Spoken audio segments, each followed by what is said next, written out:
yang paling bijaksana. Maka semua ayat-ayat di dalam surah Luqman itu kayak nasihat-nasihat kebijaksanaan.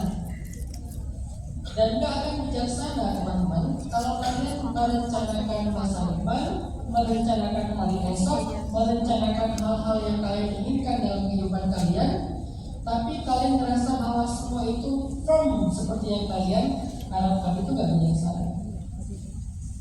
Kebijaksanaan adalah ketika kita menginginkan, merencanakan, tapi kita sadar semua itu masih blind spot, masih uncertainty, masih gak pasti terjadi atau tidak. Itulah kebijaksanaan. Begitu kita sadar bahwa masa depan kita itu belum pasti, itu kebijaksanaan. Sehingga dengan ketidakpastian, dengan dinamika, dengan fleksibilitas yang terjadi di masa depan kita itu harus belajar siap dengan segala macam kemungkinan.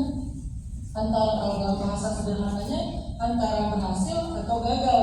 Walaupun dalam bahasa kebijaksanaan gak ada kata gagal, cuma versi kita nih, antara berhasil atau gagal, antara seperti yang kita pengenin atau sebaliknya, antara dapat atau enggak, antara bisa mencapai, achieve, atau justru jauh dari target, jauh dari goals misalnya. Kita harus siap dengan kenyataan. Kita harus siap dengan kenyataan seseorang bisa berubah anytime. Hari ini bisa dia muji-muji kita sampai kita berikan banyak rahasia pribadi kita ke dia, besok rahasia itu dipakai untuk menyakiti kita. Hari ini bisa seseorang itu kita jadikan kayak orang yang hamim itu teman dekat, hangat banget hubungan kita dengan dia. Tapi besok dia bisa menjadi aduun lakum, bisa menjadi musuh bagi kita. Dan itu bahkan bisa berlaku kepada orang terdekat kita atau bahkan keluarga kita, darah daging kita. Seorang anak hari ini menjadi hiburan bagi ayah dan ibunya, masih kecil, masih lucu-lucu. Suatu saat mungkin dia akan mengecewakan, bukan karena dia jahat, tapi karena dia punya kehidupan pribadinya sendiri. Apalagi setelah dia menikah, maka sikap dia sudah berubah dengan ketika dia masih kecil. Dan sekarang saya sudah mulai merasakan itu. Ketika anak saya sudah mulai ABG itu, saya merasa nggak bisa kayak dulu lagi lucu-lucuan sama Aisyah.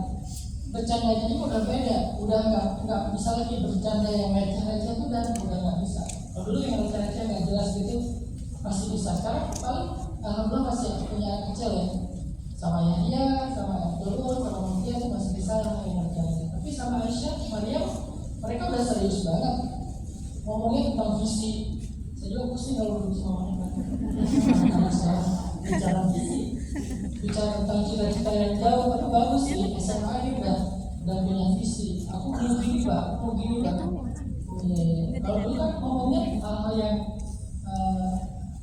mau gitu ya, mau pipis ya kan. Karena itu di TikTok saya kalau lagi nonton yang video itu merindukan masa anak-anak masih kecil. Mama, mau pipis, mama apa? Atau kalau lebih lagi mau pup misalnya. Mungkin dia terlalu well educated kali ya, jadi bahasanya mau pup. Kalau yang sederhana mungkin mau pipis. Dulu kan nyebelin ya. Tapi sekarang saya kaget kapan Aisyah bilang kayak gitu lagi. Tapi kan gak mungkin. Dan yang bikin agak sedikit kehilangan itu udah gak bisa lagi dibawa-bawa, udah gak bisa lagi diharapin selalu ada, karena dia udah punya kesibukan sendiri,